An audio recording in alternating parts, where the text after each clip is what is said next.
Okay, good afternoon all. I'd like to welcome you to the August 1st meeting of the Board of County Commissioners, and if you would rise and join us in the Pledge of Allegiance, please. I pledge allegiance to the flag of the United States of America and to the republic for which it stands, one nation, under God, indivisible, with liberty and justice for all. And just a few moments, if you would, so that we can give our thoughts and prayers to all those men and women who serve our country, both here and abroad, and for all those who have given their lives for us.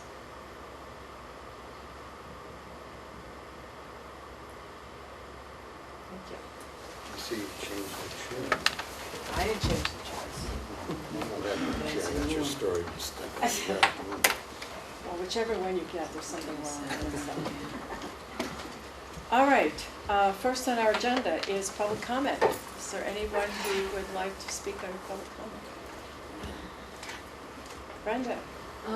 I simply want to let you know that I left some comments there that I hope to elaborate on a little bit under the agenda item about the Salt Pond Visitor Center.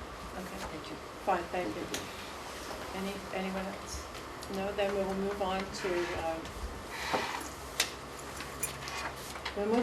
Paula Niedzwicki's performance evaluation. Actually, it's going to make a presentation on your accomplishments. Presentation on the busy year that we had last year. Great. The floor is yours. You want to move around? Can you see? There we go. That should work. Look back at fiscal year 12. The points of discussion in the PowerPoint here, and probably in the discussion after, will involve the strategic plan. We'll do a brief review of that, the FY12 goals and the major accomplishments under those, and FY13 priorities. So our strategic plan breaks down into our organizational mission, which is to keep a special place special. The objective, which is to create a sustainable agency that's respected for the balanced provision of regulatory planning and technical services as outlined in the Cape Cod Commission Act. Leadership, the executive director provides leadership to guide the agency in delivering its mission, and then ultimately in the implementation with the executive director and the executive committee, as well as the county commissioners, setting goals for moving forward. So if we look at the strategic plan, our goals, strategies, measures that were developed, they remain constant. Financial sustainability, technical excellence, and then environmental protection balanced with economic progress. And then also an effort at regional consensus. Put a lot of effort on that last year. From the management perspective, there is, at the Commission every year, as a dynamic organization, an organization that changes, we always look at internal alignment. So we use the Cape Cod Commission strategic plan and our OGSM strategy for planning, which deals with objectives, goals, strategies, and measures. We work with the executive committee and the county commissioners on putting together that plan. In FY12, there were 3 priority goals, which were wastewater, wind, and economic development. Those goals, are very similar to the FY11 focus also. So if we look at the fiscal year 12 goals and major accomplishments, and we start with economic development, for example, a lot of focus has been on the regional policy plan and the comprehensive economic development strategies and the goals in there that really aim at low impact and compatible development, a balanced economy, regional income growth, and infrastructure capacity. Examples of what we did last year were the Smarter Cape Summit, which we did in April at the Seacrest in Falmouth. This was our 2nd annual Smarter Cape Summit with our partners there, our major partners being Cape Cod Chamber of Commerce, Open Cape, and the Cape Cod Tech Collaborative. This year's summit, we hosted over 500 people. It was a very successful summit, and we look forward to next spring's summit. Revisiting briefly the SEDS priority projects, they were reordered as they are every year annually. And you can see this year that the canal area study and that issue of the bridges that Commissioner Doherty has been bringing up for a decade now has risen to the top again.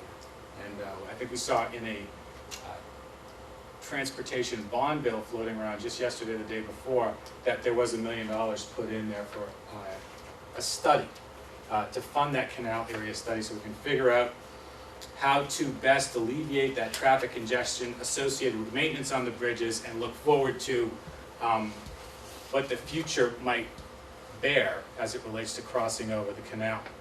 Wastewater and economic centers, again, placed high, as well as intelligent transportation systems. The Smarter Cape initiative and the formation of the Strategic Information Office, which we will discuss a little bit later, also scored high, as well as the Regional Finance Board concept, the Entrepreneurship Capital Access Program, which the Chamber's been doing a great job of promoting over the last couple of years, energy demand reduction and educational clearinghouse, and the Smarter Village certification process. This priority update happened about 2 weeks after the Smarter Cape Conference. A lot of those concepts are reflected here as well. On the economic development, in the economic development field, we are continuing to update Stats Cape Cod with the new website up and Google Analytics available. This is one of the most popular pages. People visit the Cape Cod Commission website and visit the Stats Cape Cod part of that on a frequent basis. Last year we spent an enormous amount of time in the town of Bourne. We worked on a reset project over there where we were able to get a growth incentive zone, Buzzards Bay, passed about a month ago. And we've worked on economic development, transportation issues there. There's also $3.5 million in the transportation bond bill for the Belmont Circle project. And then we've been working intensively with town of Bourne over the last 12 months on wastewater and nitrogen loading issues on the north side of the canal. Looking at water supply issues up there and wastewater capacity issues up there necessary to drive the kind of economic development they're looking at and would like to attract in Buzzards Bay, as well as some of the regulatory constraints in the town of Bourne. So a lot of time in Bourne, and it's a relationship that hasn't been a close one for a long time. So I think we've worked hard there, we've produced results, and I think we have repaired and brought Bourne and the Cape Cod Commission a little bit closer. The SEDS business survey we did last year, so we sent this survey out asking questions like what's a typical business on the Cape, what are the major obstacles to business growth, what are the major expenses for business on Cape Cod, and does the business community support the Commission's ideas for economic growth as described in our regional policy plan. A lot of good information came back on this business survey, and we'll continue to follow this up, and we've been working not only with the Cape Cod Chamber, but with the local chambers around that. Also, EDIC partnerships. We worked with the town and provided some grant money for Mashpee and Falmouth to work together. They both have EDICs. Falmouth has the most mature EDIC on the Cape, and Mashpee has one that was really just created a year or two ago. So we felt that there was a lot of opportunity there for a knowledge transfer, and both towns are happy with the report, and there are strategies that have come out of that for moving forward, and also strategies that will inform other EDICs, potentially in Bourne, Sandwich, and maybe in Barnstable. And really going to look at how they can become self-supporting organizations long term. So that was economic development FY12. Wastewater is the big issue. You know, from the Commission's perspective, which is a regional one, it is the biggest environmental challenge that we face. So we look at it from the perspective of sustainability planning and a triple bottom line approach, considering considering the people, the planet, and the profitability associated with restoring hydrologic balance to sustain our quality of life and to keep this special place special. Our Cape Cod Regional Wastewater Management Plan, which we started several years ago, is all about integrating issues related to the environment, the affordability of any sort of infrastructure or problem, and sort of growth management associated with the present need and what might happen on the other side of the capital construction project. This started mainly as a way to give towns more information as they went through their local comprehensive wastewater management planning process. The Commission's involvement prior to FY12 has been primarily regulatory. We review local comprehensive wastewater management plans as decisions of developments of regional impact, and we do that jointly with the state NEPA process. What happened this year is there was a little bit of a change in what we needed to do. Instead of sitting in a reactive regulatory stance supporting the local planning process, we saw a lot of these good local planning efforts come forward and fail. at town meeting, particularly in the town of Yarmouth. I was on the town meeting floor that night, and what I was struck by is that there were a lot of people that were getting up and asking questions, and they were good questions. They're questions that need to be asked. You're going to spend our money on what, why, what's the benefit, what's the problem? It's a difficult forum in which to have a discussion about some complicated issues. Zoning has always been problematic when you take it to town meeting. Huge capital wastewater projects are also. So I came away from that meeting asking, well, what could we do to more proactively support the towns? We looked at the information that we have available in the Commission's data warehouse. And a lot of it, if not all of it, is really map-based and tied to the map. And so we started to take these data layers and layer them. But more than that, we recognize at the Commission now that we have the expertise to go beyond just layering those GIS maps, and that we actually have the ability now to use geometrics to develop algorithms to tie them together to basically create a smart map. And that is what you see presented up there, is a slide shot of our watershed MVP, which stands for multivariate planner. So by September of October of this year, we'll have a format of this that's web-based that will begin to be able to start working with towns in taking a look at plans they already have and taking a look at different variant plans that would come off of it. And so this is a great example of where the Commission has been, which is in a supportive role, now stepping out in a more proactive role. But this watershed MVP isn't a top-down, one-size-fits-all, this is the best plan, this is the optimal plan. This really engages people and allows them to superimpose their own assumptions about how to solve the problem through different treatment options on a map. And I think it has great promise to re-engage the majority in this discussion and to expedite the process of having these complicated discussions in community forums. So we're very excited about that. We've also been able to do our region-wide cost estimates for some of the wastewater treatment up there. And you can see there's the cost of no action. We're still trying to quantify that. We've been working with EPA. EPA has a triple bottom line model that they've used in the Narragansett Bay watershed, in which they can predict certain economic impacts associated with certain environmental situations. We met with them a couple of months ago. We showed them our very granular program. They showed us their very high-level program, and they agreed to collaborate with us to develop a triple bottom line for the Cape also. That will help us answer that question much better. What happens to the economy and the community stakeholders on the Cape if we don't do anything to fix the wastewater problem? We know it's expensive. We know the repercussions are not far off if we don't take any action.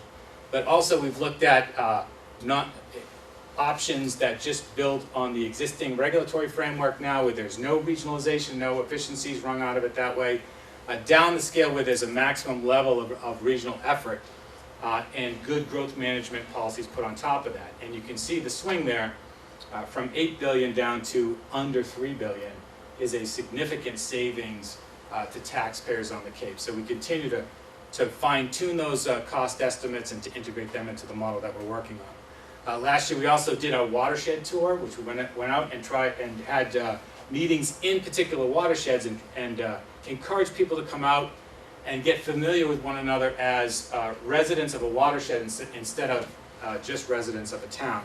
So we had a lot of those community meetings. This led to this year continuing that wastewater discussion. And so between my efforts and the efforts of Andrew Gottlieb, the Executive Director of the Water Protection Collaborative, in the last 3.5 months, Andrew and I have been in the 15 towns on this one issue 47 times. And what's reflected up there is a Saturday approach that we took. So starting in May and ending last weekend, we spent most Saturdays out in the towns talking to average citizens, encouraging them to come out and ask any questions they have and give us some input. Additionally, the Commission on the Wastewater issue has been moving aggressively in the area of looking at alternatives. 85% of the existing wastewater flow on the Cape right now is discharged literally into people's backyards. We don't have a lot of existing infrastructure. most of the regulatory framework that's out there is more consistent with areas that do have existing infrastructure and just haven't taken care of it. Instead of looking at looking at that 85% of wastewater flow that doesn't have any infrastructure associated with it as a problem, we're trying to look at it as an opportunity. So the regional wastewater management plan that we'll have at the end of this calendar year will contain the most robust examination of alternative wastewater treatment options than any other plan that I'm aware of in the United States. And to back that up, we were just given a grant from the EPA last week that was announced to look for pilot areas to pilot alternative projects on the Cape.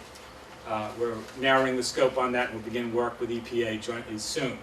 We've also worked with several companies to actually look at some of these alternative technologies. What you see right there on the bottom are poplar trees, which, given the way they're constructed, they basically have roots right underneath the bark. So wherever you bury them, the root system fans out, and it creates sort of a macrobiotic unit that can remove nitrogen and break down other pollutants. So we're looking at how effective that might be in certain areas as a way to remediate the nitrogen problem that we have. And then the third component in FY12 was wind. We did a lot of work on that. The ocean management planning that we did, that the three commissioners put forward as the first Cape-wide DCP, DCPC was very successful. We looked at renewable energy and we looked at sand and gravel mining as well as cables and pipelines. Those individual ordinances for sand and gravel mining, cable and pipelines passed the Assembly a couple of weeks ago, so they're in place now.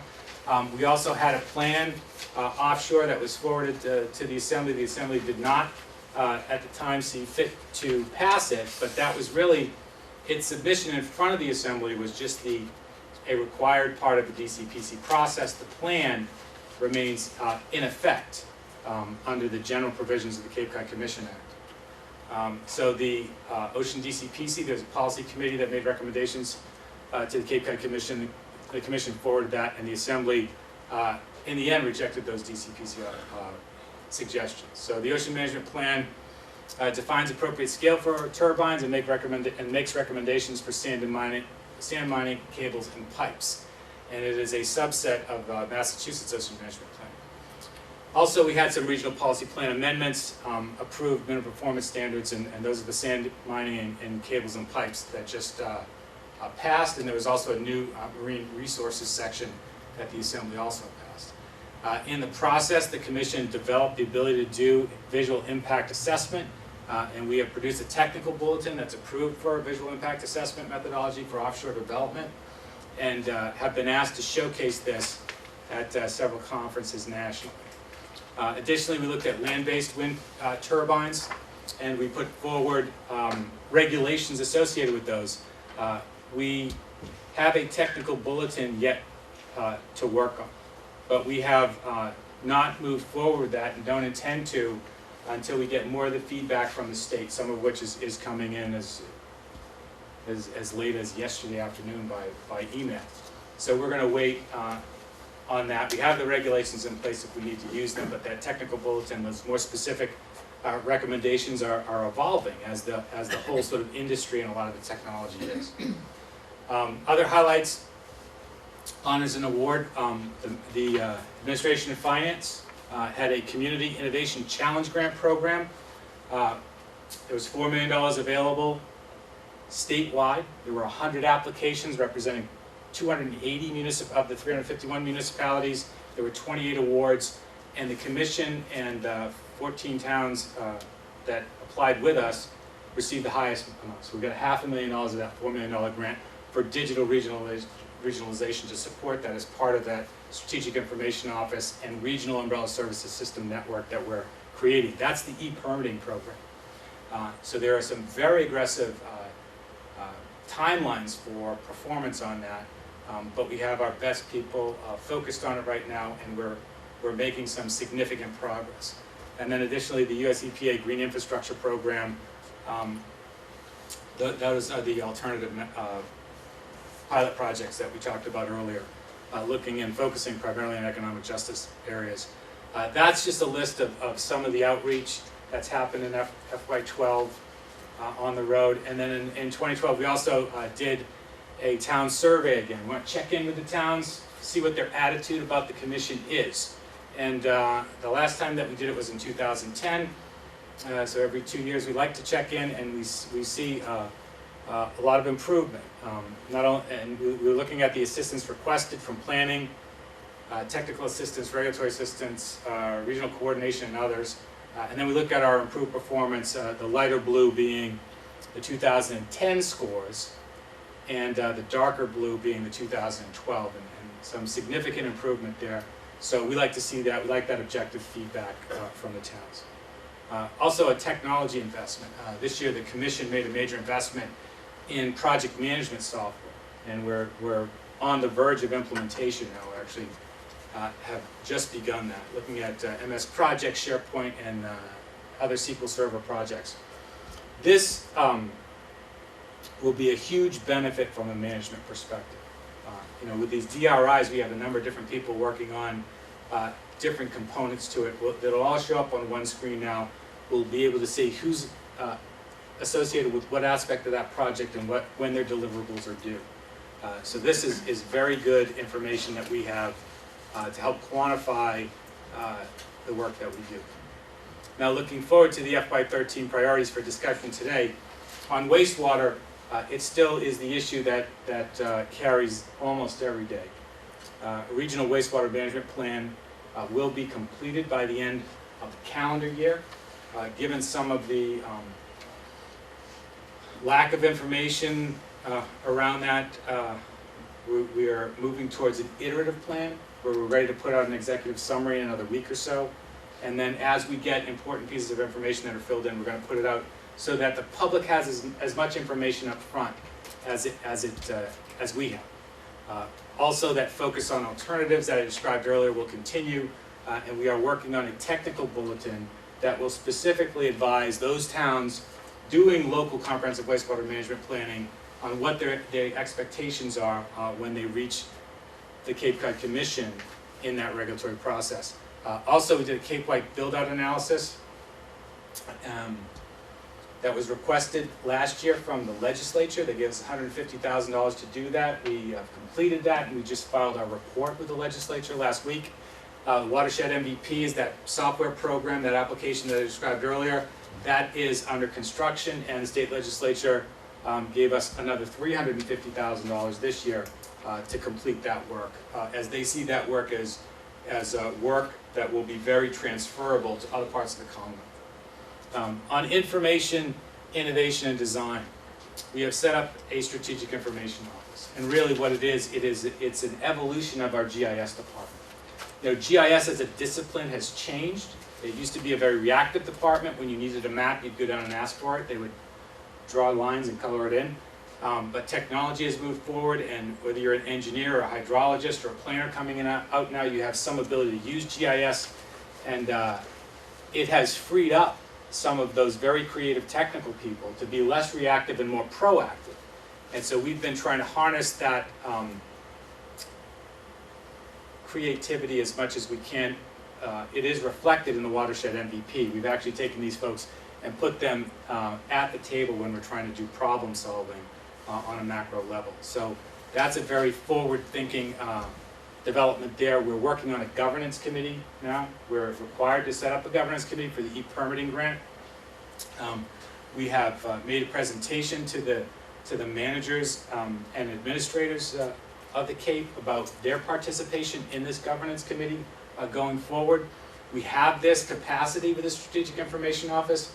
We don't want to just sit there and dream up things on our own. We want to take suggestions from the towns about what problems they're facing and how best we can use the information in the data warehouse that we have to help them do that. And as well, continuing to build that data warehouse, and not only build the one that we have here that adds a tremendous amount of value locally, but to link it to other data warehouses around the Commonwealth and around the country that will be important. And then this will ultimately create, after this year of forming the Strategic Information Office and the Governance Committee, a regional umbrella services system that the county can run. And this is the platform on which programs like Watershed MVP and e-permitting will sit, and then can be pushed almost as a subscription service to towns. And I think it's a major step forward. I think it's where the future of regionalization is in our ability to create economies of scale around information that allow towns to provide high-quality services at the lowest possible cost to taxpayers. So there'll be a great deal of focus on information innovation and design this year. On economic development, the SEDS priority project focuses will be in wastewater and economic centers, Smarter Cape Initiative, and the Canal Area Study. And we will continue to pursue the federal economic development designation status from the Federal Economic Development Agency. We've been working on that for 2 years now, and we're close to getting an answer back from them. That designation will bring federal money directly to the Cape on an annual basis to support economic development activity. We're also pursuing from the Federal Economic Development Agency funding for SIO, the Strategic Information Office Disaster Communications Network. There is some money out there for this purpose that will support our efforts around a Strategic Information Office. And also one of the bigger projects that we've got moving forward in the next fiscal year is the Sandwich Reset Project. Sandwich has a land use vision map that's adopted. They've got an economic center, an industrial service and trade area that are in close proximity. Open Cape is running right down there, and we've been working closely with town officials in Sandwich to help them structure them. We have a development agreement that's in-house at the Commission now, and the possibility for a Chapter H request for threshold relief in the industrial service and trade area, as well as a growth incentive zone in the rest of that economic center. So that holds great promise for the town of Sandwich. Regionalization initiatives, we continue to work on solid waste. I think we're close. I think we'll get that final agreement this year. The DLTA program has been funded again for $2 million, so that direct local technical assistance program is out there. And e-permitting is a major regional initiative that will continue, and one that we've been asked to present on at the regionalization conference at Holy Cross in October. And that's it. So was not as brief as I thought it was going to be, so I apologize, but that's the overview. It's too fast.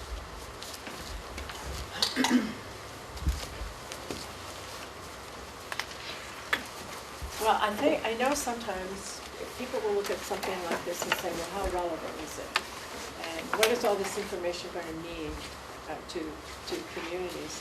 And as I look at it, I can think of just in the town in which I live, I know of 2 projects that are in the works.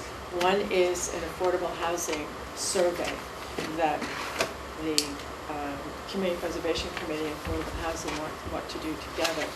And another one is the EDIC wants to take a look at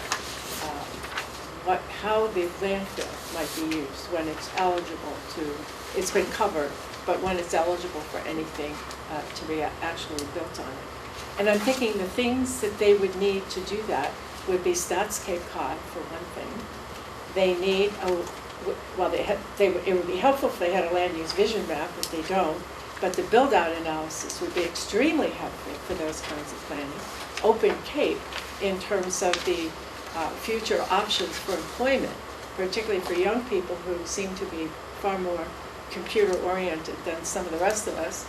And all of that is so important to future planning. So I can see how all this works. I mean, it isn't just a plan that doesn't have an application or a place in which to use it. It's extremely relevant to all the towns as they do the planning. So I think that's, so it's not like planning in the dark. It's really planning in the light of day that's going to be very, very helpful to communities going forward. Anybody else? It's an impressive body of work, and we continue to meet expectations in terms of internally managing your operation. However, and I think you've heard this from me before, how do we develop the sense of urgency among the people we're trying to reach so that we see some evidence of significant public support? I would say that the big hole in all of this is that I see and you're excellent at putting these together, and I've been to your watershed tours, and the shame of it is we don't seem to get the people out that, that then come to town meeting, and then we have the high emotional content that occurs at town meeting, and we seem to come a cropper as far as the other part of it. When we hear things like, I don't want to support the guy on the other side of the street because, it is irrelevant to him, we need to, I don't know how we get past that, but I think that you're moving in a direction that's very useful with regard to coming up with what, with what the costs are. Because at the end of the day, somebody has to pay for it, and the person that's going to be paying for it, whether directly or indirectly, is going to be us. But what it really comes down to is that we have all these independent towns that have been so used to doing things on their own. And all of this allows them to blur the lines. I mean, in terms of working together, it's really, how do you get the towns to get past that fine line of independence to one of collaboration and cooperation. And I think, all of this is so important, and it's there, the tools are there, but it's, first of all, how are they going to know about it? I mean, they have me preaching all the time, but how are they really going to know about it, that this is available to them? And if this is on their list of things they need to get done, there are some very important tools here that will enable them And one to thing do to, that. one thing to add, I had a meeting with Ed DeWitt, who came on my program, and what we talked From about, APCC. it's a preservation of protection. Protection. The Association to To Protect protect. Cape Cod. Preserve Cape Cod. Yes, preserve. Oh, it's the preservation of Cape Cod. What Ed was saying was that it's his intention, and I guess he's given a grant to help to edit some of these things, is that it's his intention to try to gather together all of the nonprofits, all of the people that are either peripherally or directly involved, in order to have some type of a public display of what everybody knows and what everybody's contributing. I was very encouraged by that, and I know that you're involved in it, and perhaps for the benefit of the people who might be watching, you could speak to a little bit about what you perceive as a possible outcome from that, let's say, from that trying to draw together all of these different forces in order to move these things forward. Well, they're all great questions, and I share your frustration across the board. Our efforts initially have always been towards the towns and the initial decision makers. But Bill's point about how do you get to the general population is, a difficult one for us, because we don't have a public relations budget, that we can draw on to go there. So you can have one person making a radio drop or radio buy that, and there's not one fact in what they're saying, but they're going to have more of an impact on the general population in many respects than we are going to 15 towns 47 times in 3.5 months.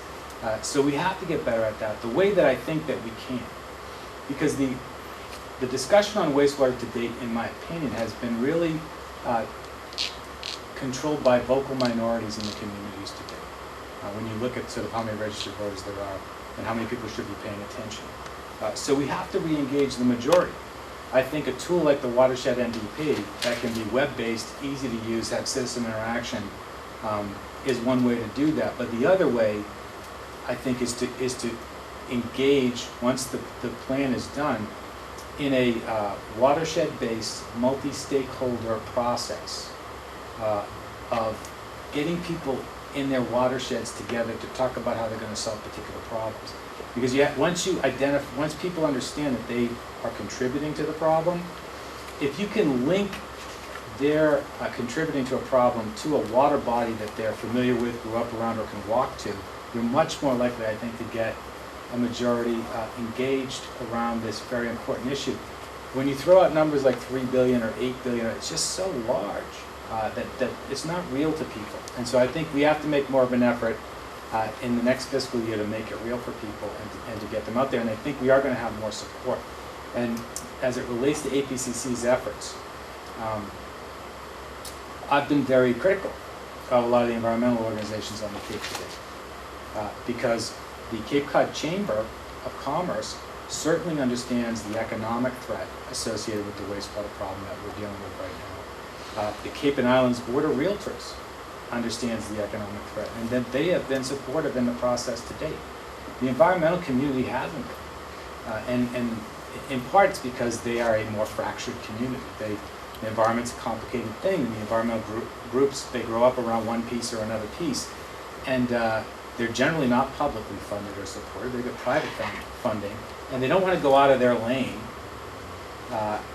and risk any funding they might have on a controversial issue.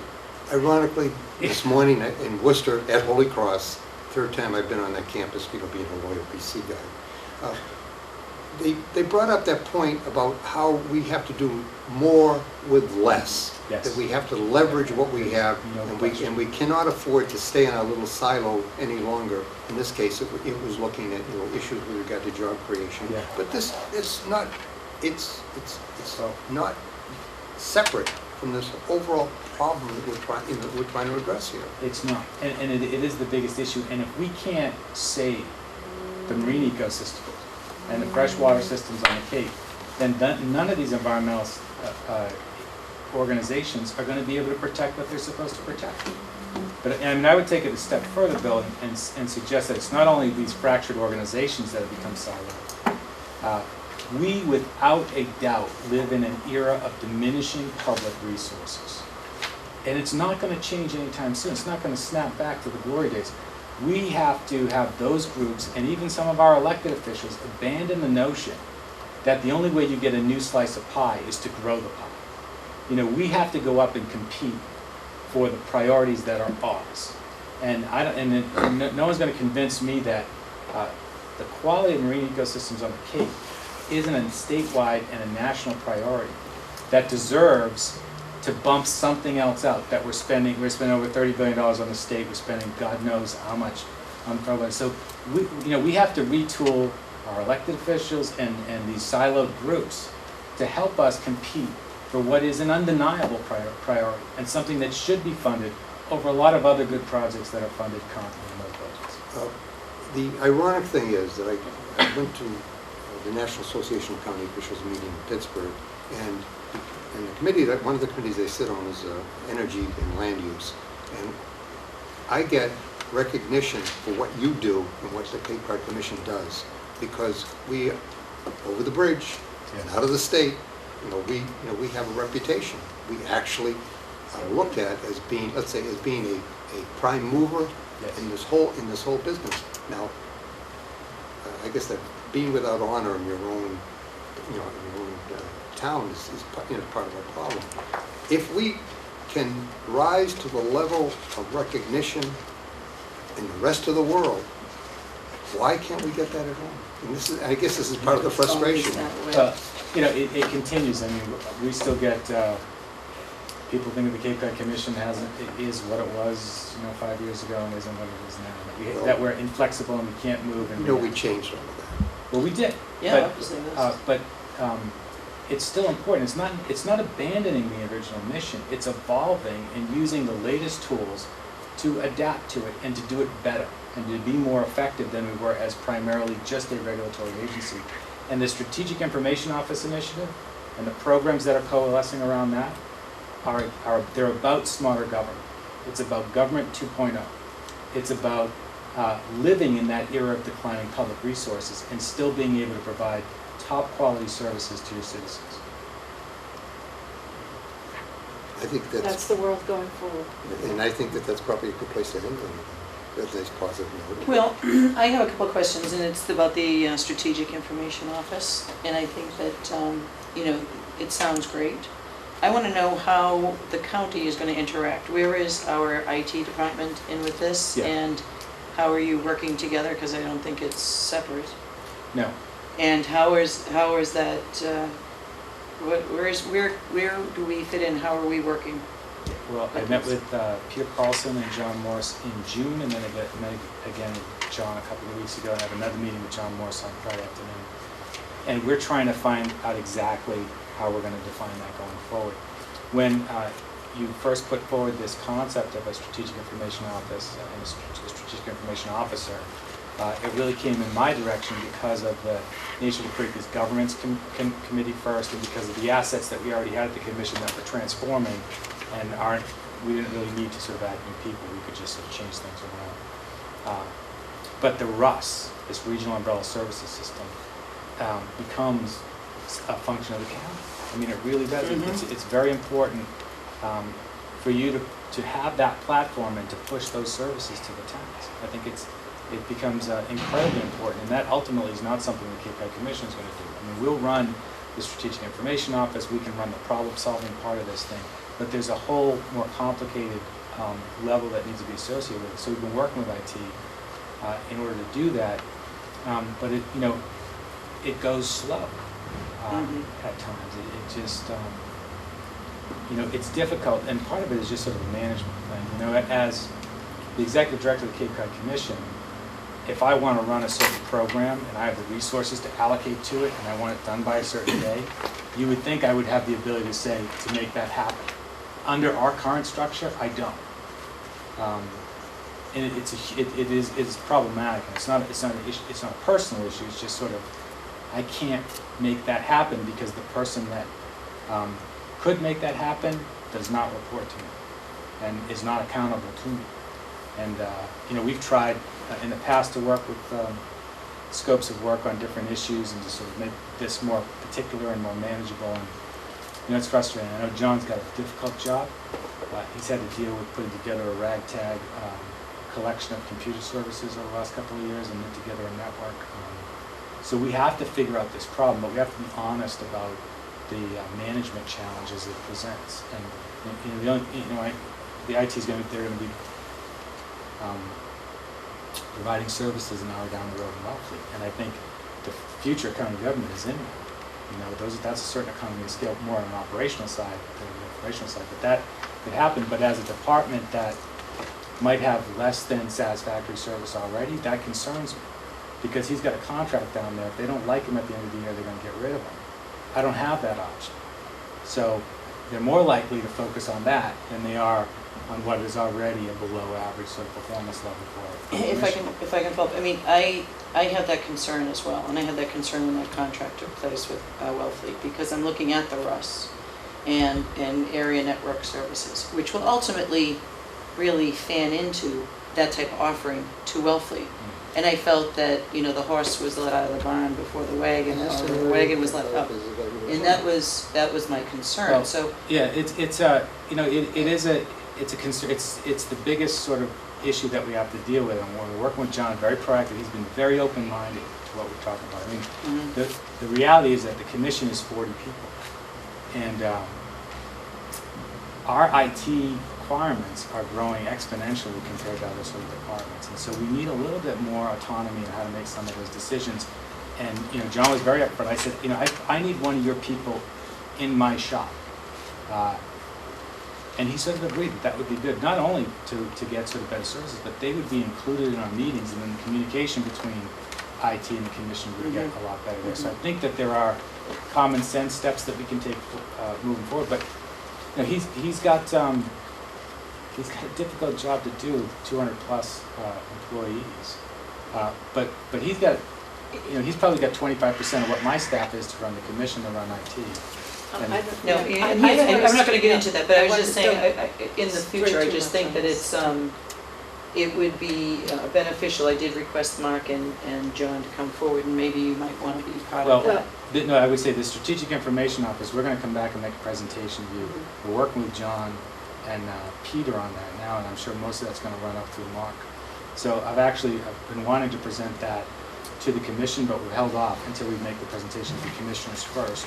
And so I think over the next 3 weeks, because we're scheduled to come back in front of you on the 22nd for the SIO, within those 3 weeks, we're going to try to put together a plan. That would be great, because that's just, I think it's a great thing, and I would like to make sure that that's a success. And I know that we have taken ownership of the RUS, and that has to also be a success. I think it's going to be a great thing. I do too. I just want to make sure that. But our oversight on that has to be a little careful and technical. Right.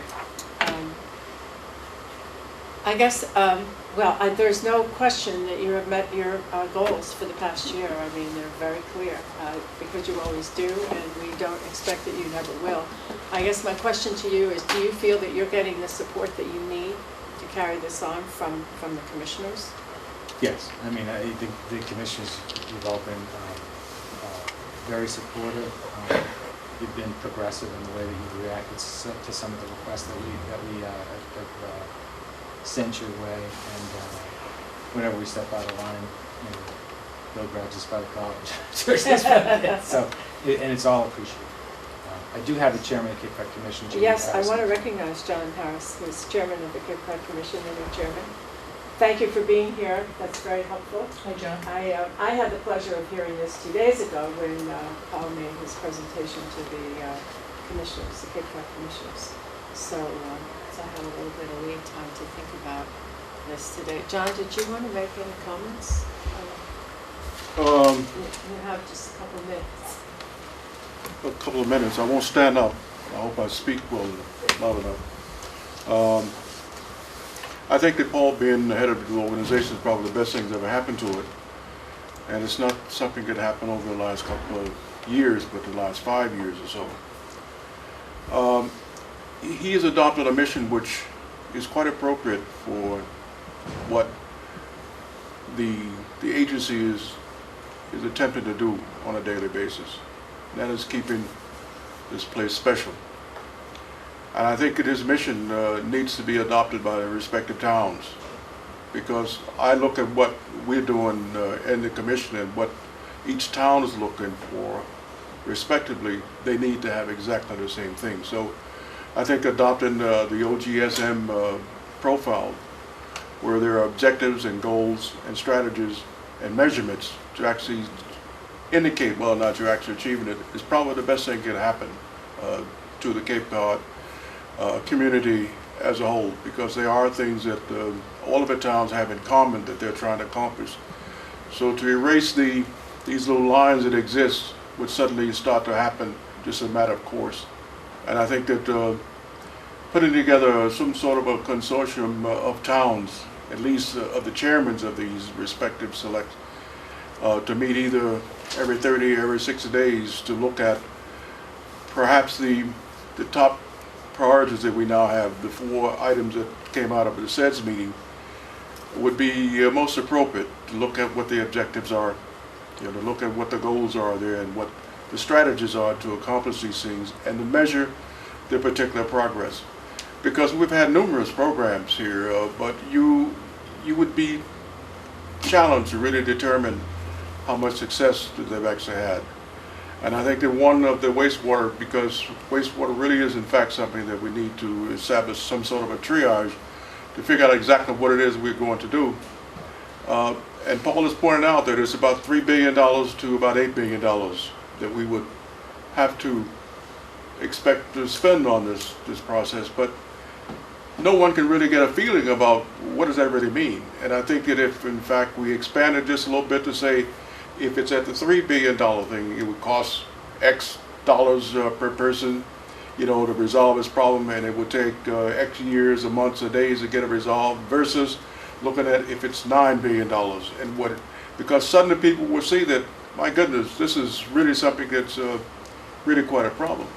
The other thing that he mentioned, which I hadn't had a chance to talk to him about, but the poplar trees that you can put there, you know, someone to look at the fact that if how much nitrogen is actually being taken out of the ground, and if you in fact put these things somewhere near where the water wells are that we're actually pulling out for our own personal use, and then also look at what's going out when it's going, leaving the Title V, you begin to see if we all had 1 million trees here, or 10 million trees, what is it that we're actually taking out?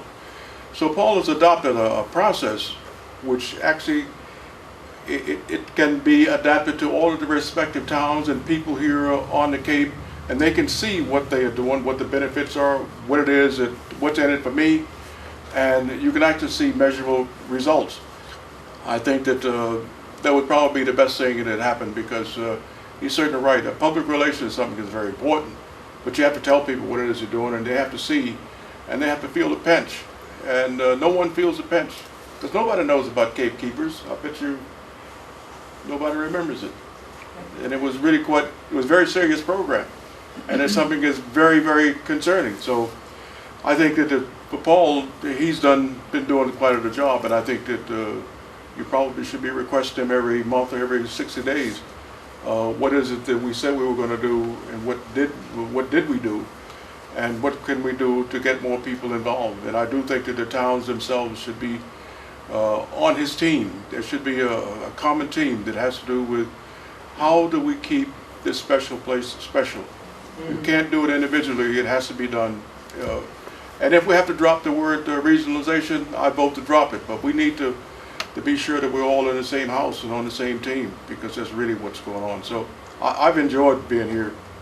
I mean, I'm sure that Bill can remember when I came here, and I never expected to be involved with this organization this long.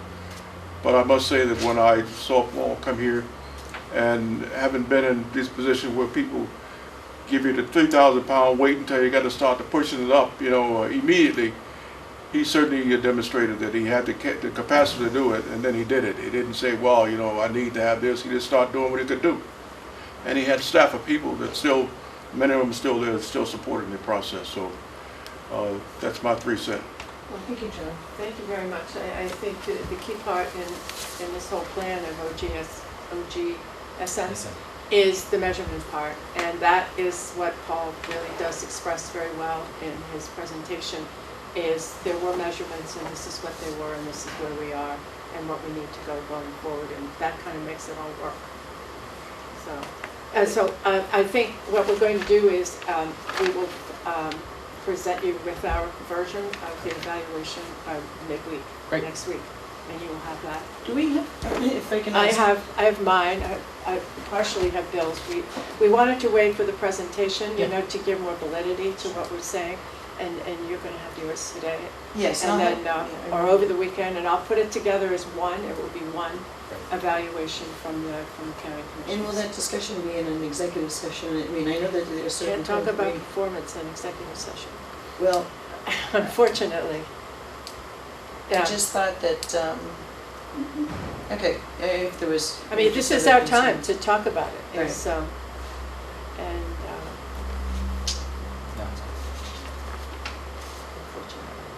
we can talk about personality and character I and was hoping things that like I that, didn't, but not performance. Really, we can Did talk you about all say those like personal little things? And no, in executive session you can, but you can't talk about performance in executive Yeah, session. oh, that's right. Yeah. My quotas.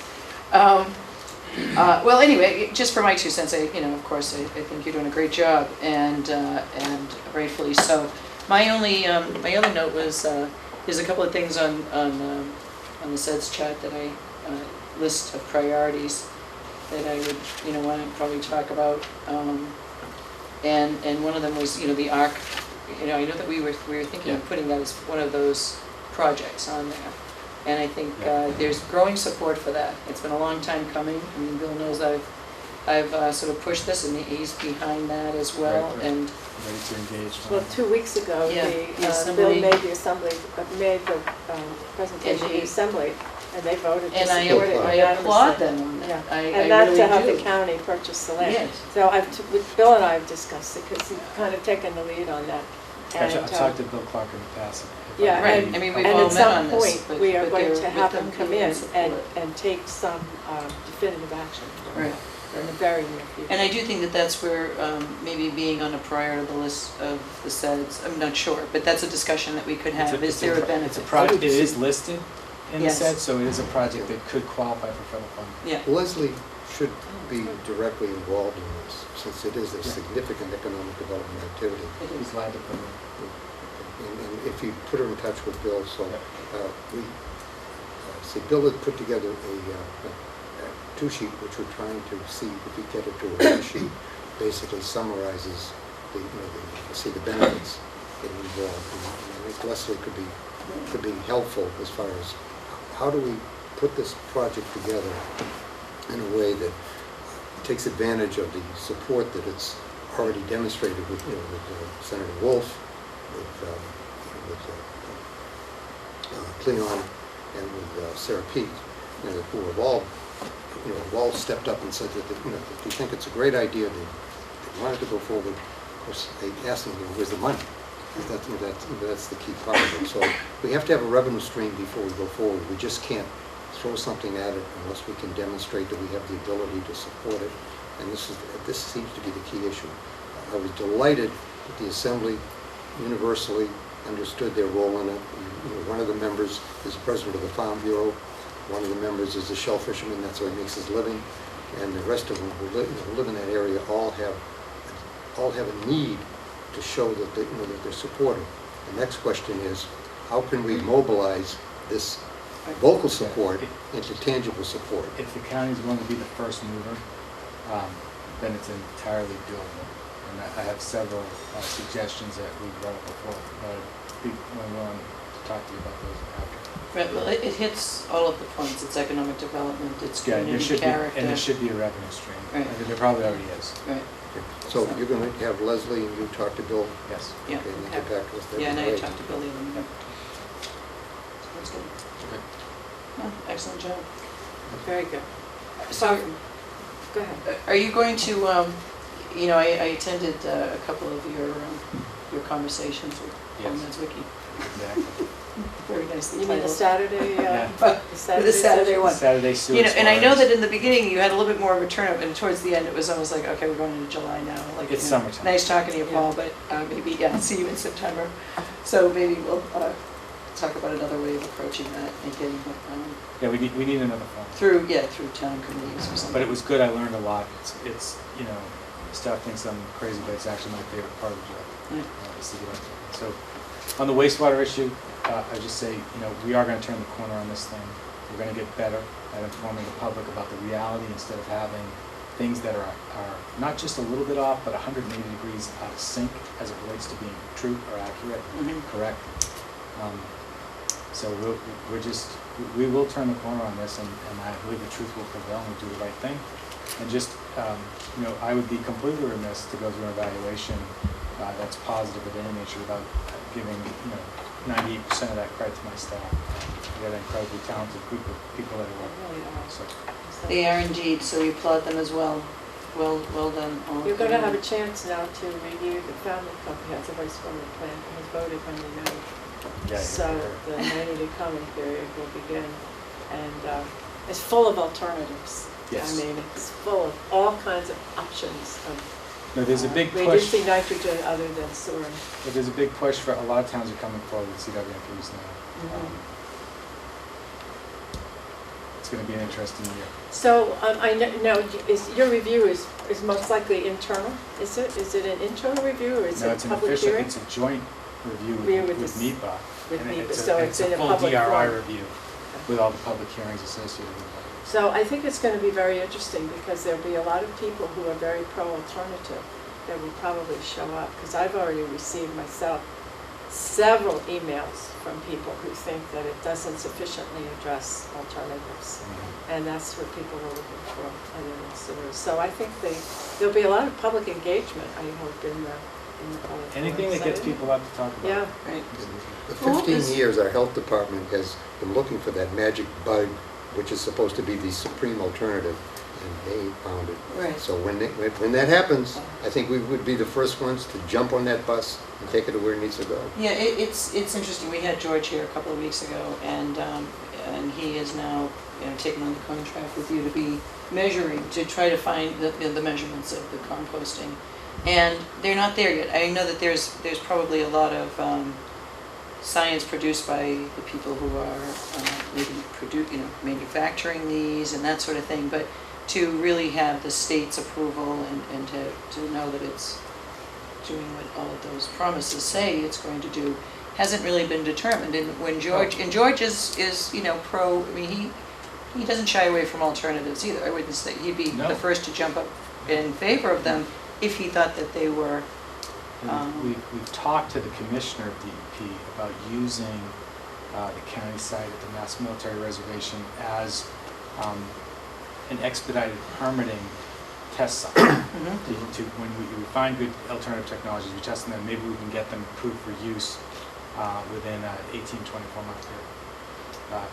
And so all of that is starting to coalesce, and the Cape is a great place to test some of these technologies. We should be a test bed. Not only will coastal communities in Massachusetts, but coastal communities around the country and around the globe will benefit from that. But that's why we should have a lot of these efforts subsidized by larger economies of scale than we can achieve on the backs of homeowners.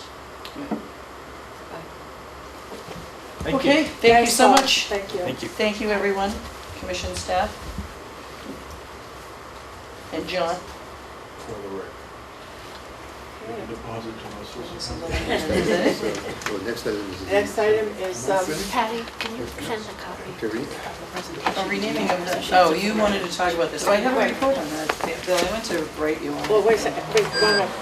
Next on our agenda, which is we are like 20 minutes late Okay. on, is a discussion about the issue that is out there now in the public about renaming the Salt Pond Visitor Center, recognizing Thomas P. O'Neill, our former Congressman, Speaker of the House. So, Bill, Let me you speak. asked Let to me put s- I- this I on asked the to- I agenda, asked to so put what are this your on the agenda. thoughts? And the reason I asked to put it on the agenda is that as county commissioners, we have a certain visibility with regard to things that go on Cape Cod. And as part of that is that when something happens that would change how something very important to us would be designated, I think that I have some concern that when people have approached me and asked, why is this being done without apparently any local input, and they look at us as being representatives of, of the locality, then my sense is that I grew up in Cambridge, and Tip O'Neill was my congressman, and Tip O'Neill was a state rep before that, and in many ways, as a child going to high school, he was a wonderful, wonderful person, a great representative, and also a fellow alumnus of Boston College, which I don't discount. However, when the National Seashore was developed, the congressman that had the most to do with it, there were two of them. One was from Texas, I think it was Rutherford, and the other was Hastings Keith, who represented the Cape, at that time. And it seems to me that if you were going to rename something, as great as Tip O'Neill was, he had a place in Harwich, and he was not part of the process by which that was developed. So the other part is that as a national, policy, the National Park Service has not ordinarily named any of their facilities or any of the elements within the facilities after anybody. They've named it for something in the environment. And I've been to several national parks in my lifetime, and I don't recall seeing a person represented. However, Congress can do practically anything that they want. But having said that, I think that at the very least, if no voice is raised to say that I don't like it, I don't think it's a good idea, and I would like to see it just stay the way it is, because I will remind you that in Florida, Cape Canaveral became Cape Kennedy and is now back to being Cape Canaveral, because that's what local people recognize as the place. It was there before the renaming, and it came back after the renaming, because that's what it was all about. So anyway, that's my feeling on it. I'd like to see us take a position where we say that we don't like it. We think it ought to stay the way it is. That's what basically I want to. As your representative on the National Seashore Advisory, I missed the meeting, but I got the minutes. And Brenda is here, and she can put some underlines on this. But what was discussed, and I totally agree with the discussion, and I agree with, I think, points that you brought up, because I had a very detailed conversation with Rich Delaney about it. There was a lot of feeling that, but to name it after one person, it was an effort of many that made that happen. And if some people came up and said we wanted to make it the Kennedy Center, that you're leaving out Saltonstall.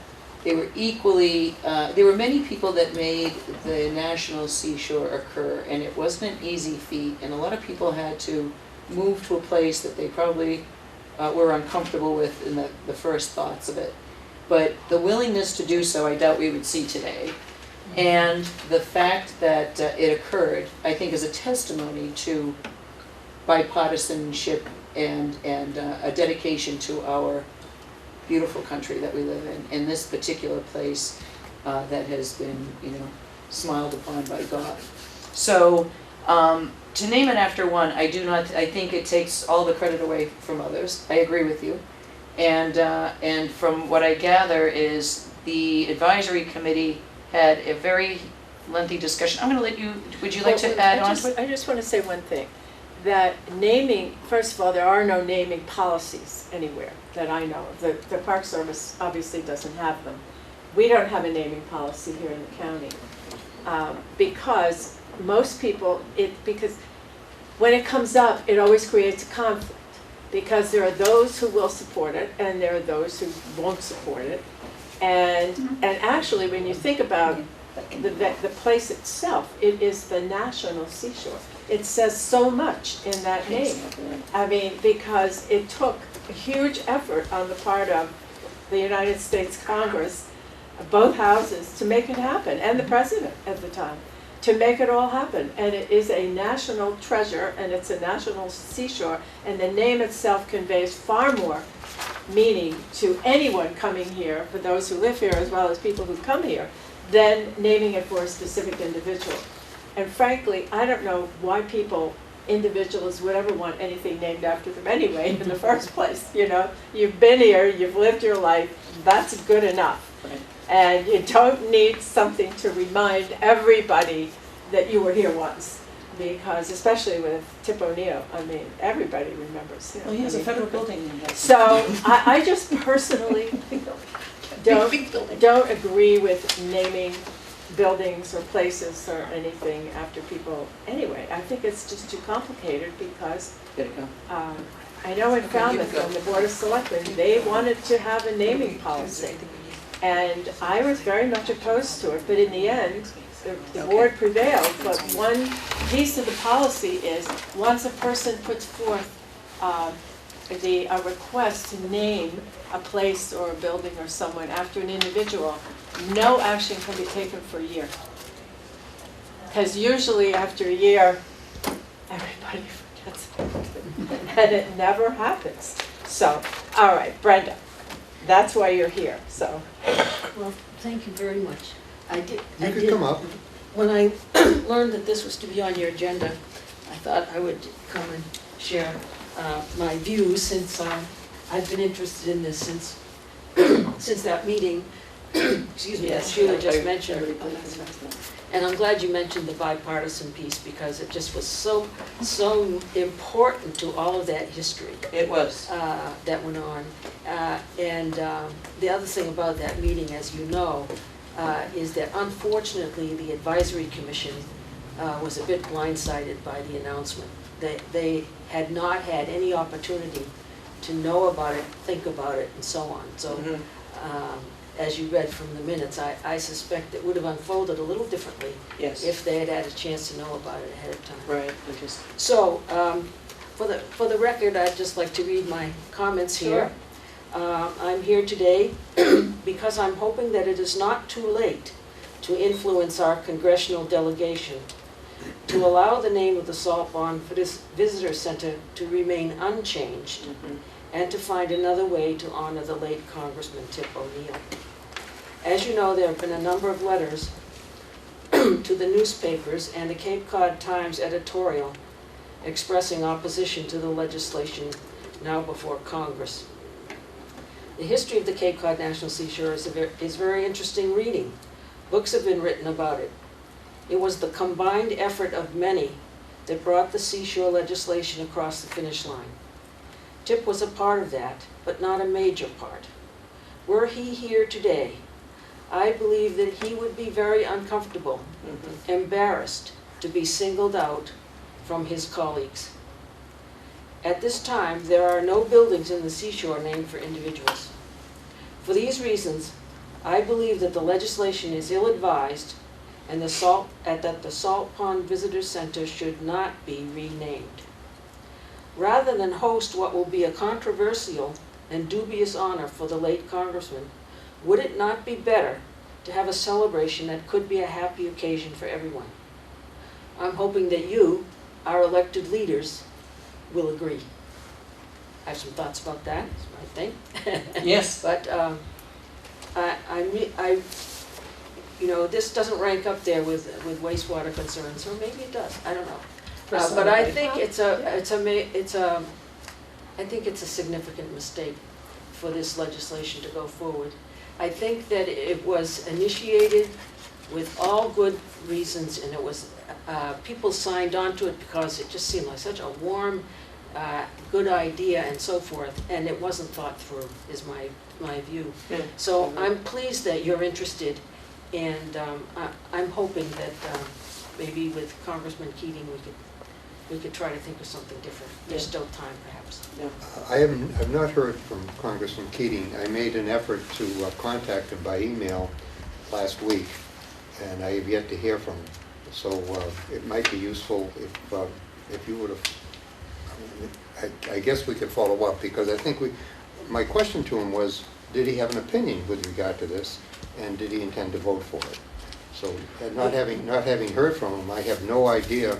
Well, he's a co-sponsor, you see. Yes, he Oh, is he is a a co-sponsor. See, the entire Massachusetts congressional delegation signed on. So they're in an awkward position.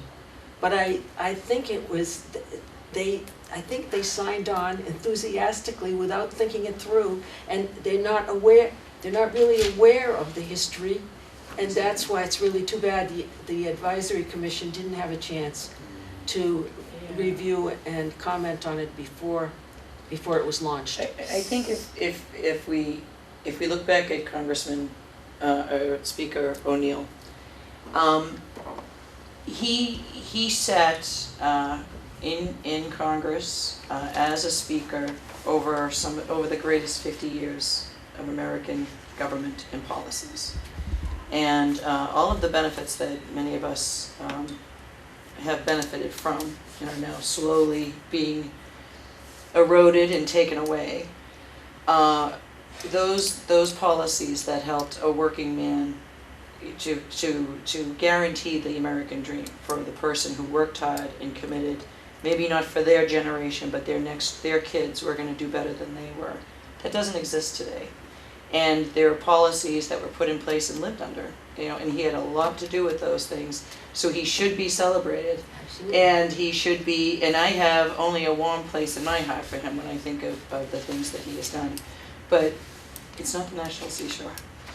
So That now- has to be, that's a God place. That's in every person's place, and everybody took part in making it happen, and it should remain that way. So we have the minutes of the meeting. Now, is this your letter Yes. to us or to Keating? No, it's my letter to you. To us. With a copy to Keating, and I have attached this testimony that I sent to the two congressional subcommittees, the House Subcommittee and the Senate Subcommittee, which has a few more details. Well, perhaps we could write a letter and attaching it to Brenda's letter and saying that we support the sentiments. I could make a suggestion. the that we- advisory committee's that- that very- recommendation, and we And very support. simply, we could just endorse what Brenda has said, and just leave it as a simple endorsement of what she's put forward. How would the endorsement come? Yeah, I would like to do a letter of attachment and saying that we support these sentiments. We agree, and we can put in that although we have great admiration and fondness and the memory of Speaker O'Neill, that this really, I agree with you. I think he would feel very uncomfortable with it, because he was that type of guy. And we don't have to give any reasons. I don't think we need to give any reasons. We can No. just simply say that we Okay. support the Okay. people in our Cape Cod community who have given us valid reasons why this should not move forward. Okay. Which one of us wants to draw the straw? Well, we about can ask writing? Mark to do that. I will He'll be make. here tomorrow. I'll make. Do you want to write one? I think I could do You could do a quick, it. Yeah, a quick that's right. paragraph. You're a rep over there. Yeah. I am the rep Yeah, over there. that's I'll write right. it up and I'll send it over and we can. Okay. I think I'll sign it. another good point to make is what you just said. The purpose for this celebration was to mark the 100th anniversary of his birth. And I think overwhelmingly people are excited about the fact that that's a great thing to do. Right. But this is not the specific venue for it. Right. You know, perhaps not a big celebration in Boston. Maybe the naming of the Elway Brook Parkway T station will be, since Well, that's maybe you don't need that's to name within the shadow anything, where maybe you you just grew up. have a big, I don't know. And probably if Kennedy weren't president at the time, it may not have happened at all, that the seashore was There were preserved. Well, he lots was of able to sign pivotal, it. Yeah. there were lots of pivotal historic turning points. There What- there yes. really were, and a lot of them were local, there was a lot of local heroes Yes. in Oh, that, yes. in that endeavor. What kind of a timeline do we have to follow now to Well, get this? Yeah, when are they, when is this? Well, I think that, I Yes, think that Congressman Markey, who sponsored this originally, is keen to get it through right away, so I would say Okay. right away. All right, right all away. right, I'll write And, something up, Yeah, because they're gonna be I will try to do leaving that. soon. Yes, for- so Yes. I would say. Because the I'll get, convention's I'll get coming up something soon. tapped out, Yeah, I think. send it, we can sign it, and we'll attach it to yours and get it off to the entire delegation, Okay. and, So we've all agreed that we have a consensus that Yes. that's what we'll Yeah, do. yes, Okay. Excellent. and I make a motion that we vote in favor of that, do we have to Second. do that second? All in favor, say aye. Aye. Okay, well, thank you for coming on Unanimous. that. Thank you, Brenda. Great. Thank you. Yeah, okay, now we So- want to approve the minutes of, I have them right here. Thank you for your copy too, Brenda, I'll reference it. The minutes of July 18th. Was that here? I think there was. Yeah, Yeah, okay, yeah, I'll move it. I said, Okay, all in favor, say aye. I did. Aye. Okay, now we want to approve all of the summary of actions. I will make, Summary. oh, unless When somebody I does. had There's some one item, questions. there's one item on. Unfortunately, on Maggie's not reappointing here. was the Coastal Resources Committee. I Oh, yeah. looked over that letter, I didn't I find have it. anybody that was objection, there wasn't any I have objection a to it. copy of it here. No, I was gonna go ahead and say that I had no problem with it. And, Here it is. Well, before we go to the summary of items, the individuals who have asked for reappointment are George Freudfelter, Heather McElroy, Ed DeWitt, Brenda Mullaney, and Rick York.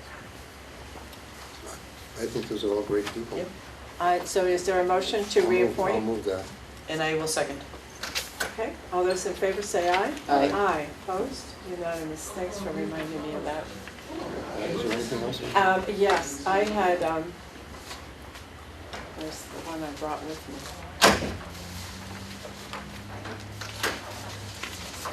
Thank you, everyone.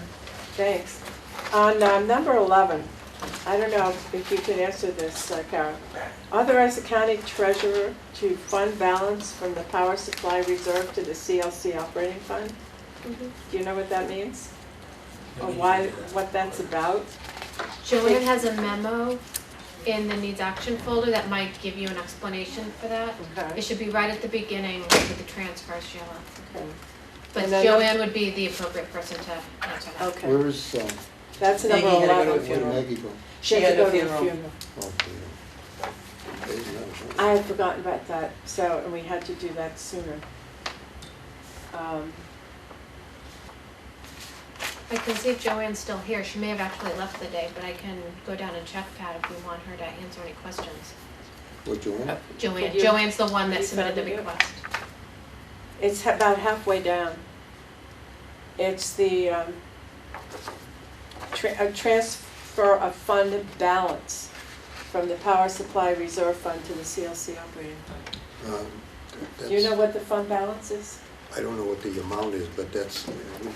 Is this something you do every year? Is it like a routine thing? Yeah, it's a routine If there's thing a at the end of balance the at year, the yeah. end of the year, you put it into the Some operating of it you fund? can, providing it hasn't been Here it is. authorized to apply to Power something supply else. reserve, to record balance fund. It's a typical request. It is, it's just you know what it is, it's a fund balance. Operating cost. That's the operating budget. So what's the fund balance?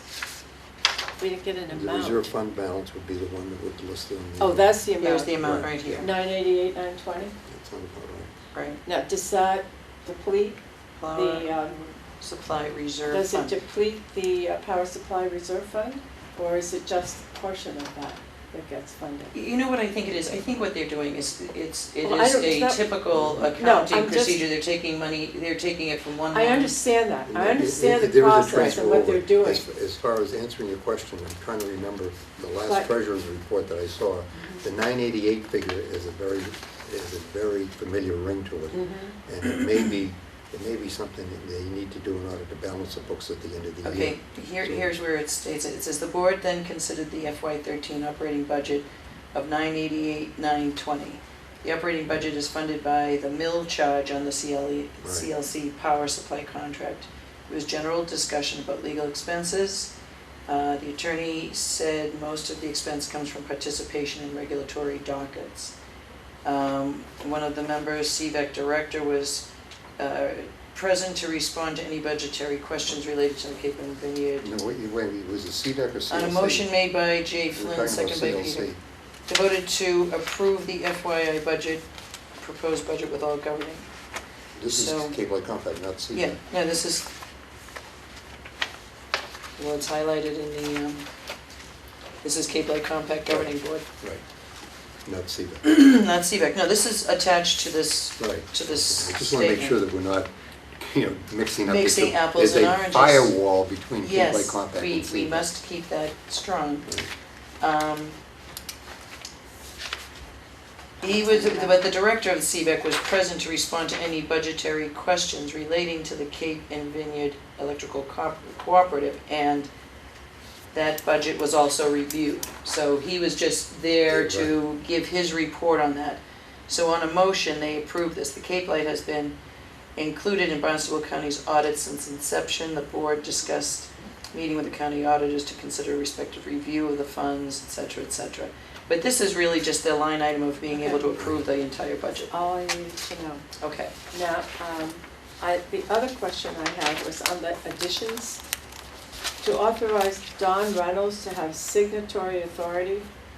I just wondered what the signatory authority is for. And who was Oh, John sure, Reynolds? that's Who's for, John Reynolds? Yeah. Don Reynolds Jr. was promoted because Don Reynolds Sr. retired and he was second under John Blaisdell. So when the director of facilities is out, you are giving him the authority to sign transfers, prepare, You mean transfers, budget transfers up here for you. Any regular approval for contracts or, Eileen has it outlined in the memo. Mhm. No, is this Can you is, find the memo? it And is- it must be at the very end. Of course, at the bottom. Can you look at the very bottom? I'm concerned because usually if you give signatory authority to somebody, Exactly. you give it for a specific period of time. It would basically be for department manager. And then anything that he signed, he would approve off, and then it would come to the commissioners for their approval. so this is in the absence of John Blaisdell? Yes. So if John Blaisdell is on vacation? Yes. He is able to take that authority and sign, but still John Blaisdell would be, well, both of them would be So they responsible. retire. That's correct. So then, I think this should They read can- differently then, because this implies that the individual has That looks a signatory, little odd. complete No, if you look signatory. at that's only my abbreviation Okay. for on your summary, Can you but if you find look that at in the Eileen's back? memo, it's very If you would, please. specific to what he has permissions to sign. So once you do that and once we record it in the minutes, it will be much more I specific. should have gotten these questions answered before, but I Yes. didn't see them actually till I got here, so I may not have Otherwise- chosen, I I would. just chosen the brief Facilities, summary. I would've- okay, coordinator specialist, John Reynolds? No, we No. already took care of that. It's a memo from Eileen, so it should be on facilities letterhead. Those are the receipts, okay. Facilities department.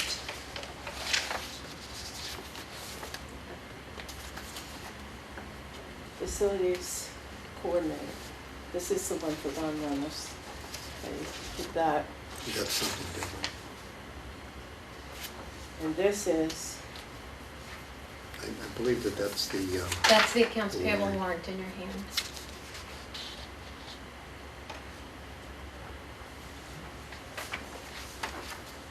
relative to the promotion, who is being promoted, effective August 6th, request is made that he be authorized to sign invoices, purchase requests, payrolls and transfers anytime during the absence. Okay, that's what I was looking for. Okay. That's good. And he's in university, okay.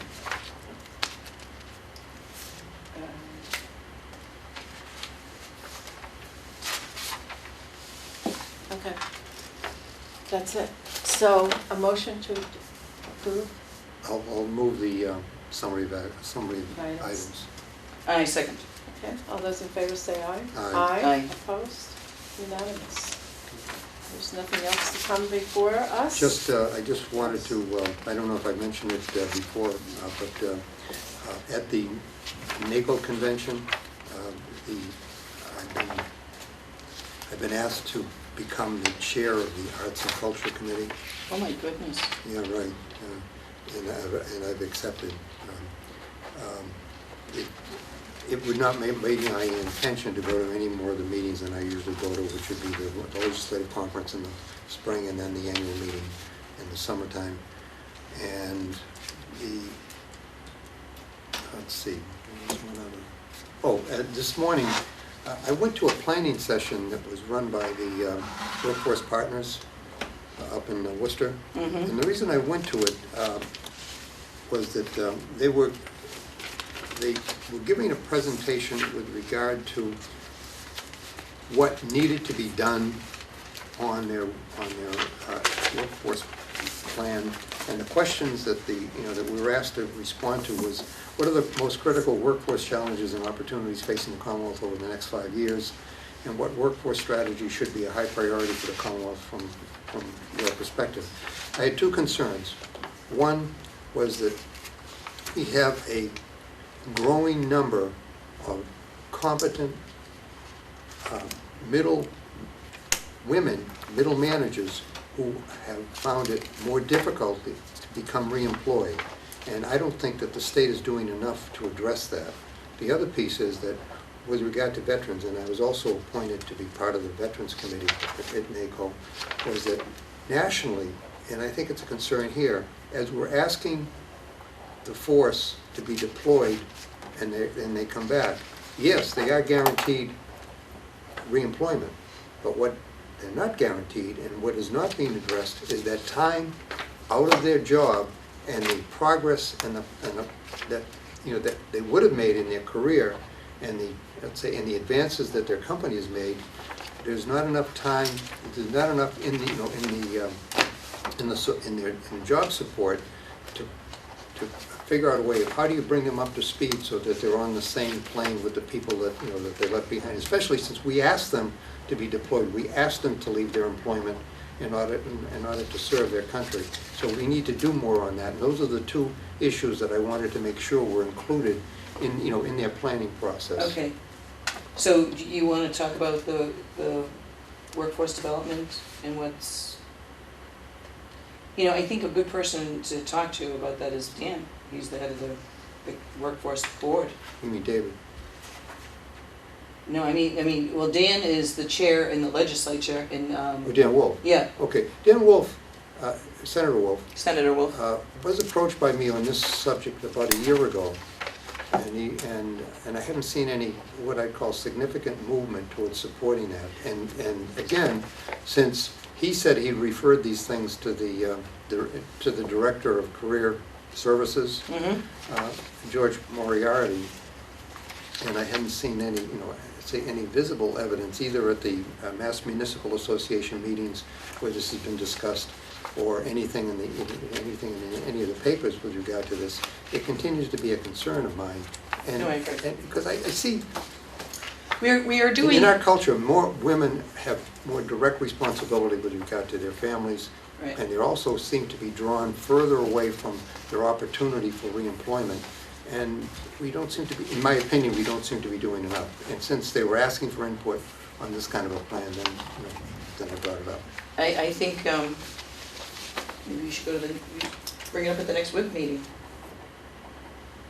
And by talking to the rep, perhaps you could do, I will do that. No, I'll get back I'd be to you on happy to that. go and No, I'll do get that. that. When is their next meeting? I have to look. I can't remember off the top of my head.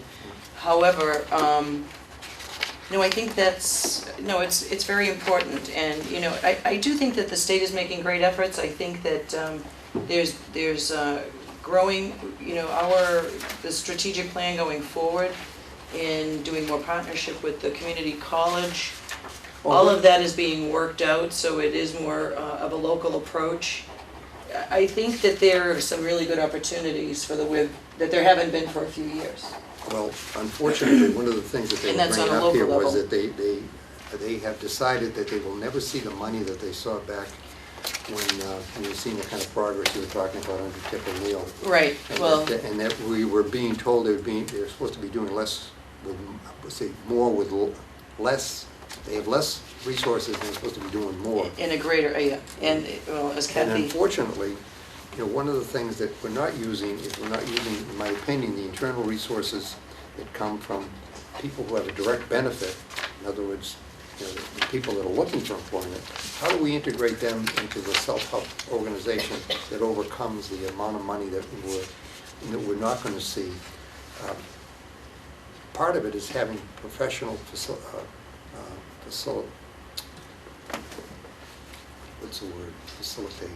facilitation in order to move this forward. But in any case, I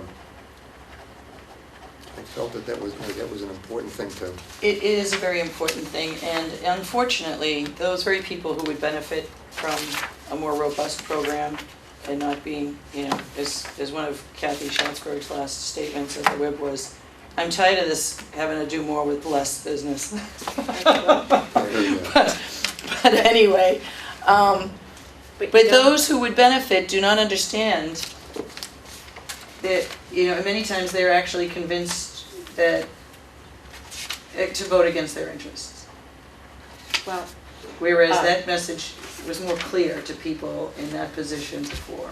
Rick Gernon had a very And I have to go. interesting Oh, I review need to in the Cape Cod Times today on education. You really should read. Okay. I mean, he really wrote, he explained very well the whole problem, that we're just not funding education. It's become so expensive that kids aren't going to go to college, and then we're not going to have people who are educated in our workforce. So how are we ever going to compete? That's from Ed. I have to make a motion to Letter to the adjourn. editor. No, that's, Oh. What? Do I? so can I make a motion to adjourn? Sure. Yes, you can make a motion. I'm going to make a motion to adjourn. Okay. Vote by Verizon. Well, do you have to, Second it. Okay, second, sorry. All right, thanks. all in favor? Aye. Thank Okay, you. You're welcome. Thank you. Yes, Greg would like to